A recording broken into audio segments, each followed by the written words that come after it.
How does IP valuation work in an IP audit?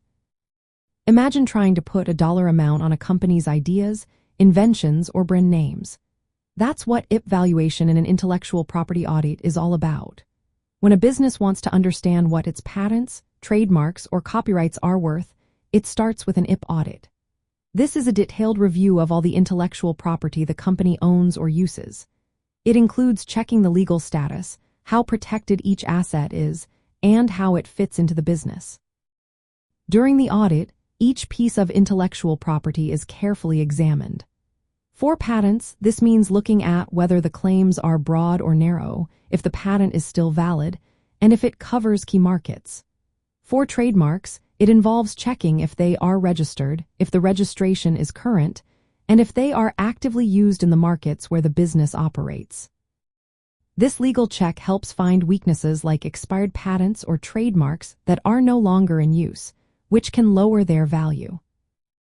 Next, the audit looks at how each piece of intellectual property supports the business.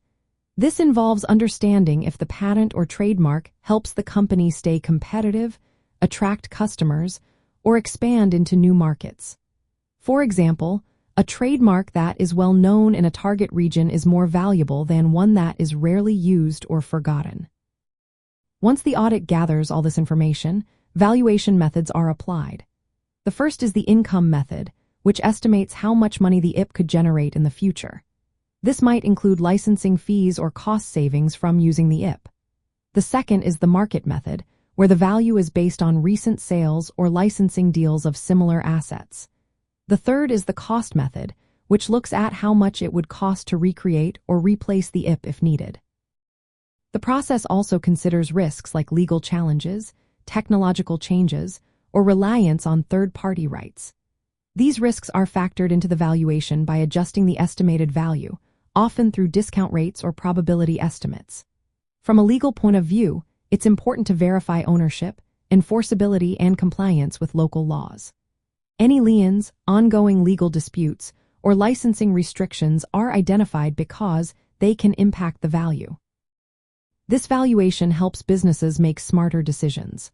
Whether they are thinking about selling, licensing, or expanding, knowing the true worth of their IP assets is key. It also helps identify weak spots or areas where protection can be improved. When done right, an IP audit with valuation provides a clear picture of what the company's ideas and brands are really worth in the marketplace. It's a way to turn intangible assets into tangible business value, guiding strategic moves and reducing risks along the way.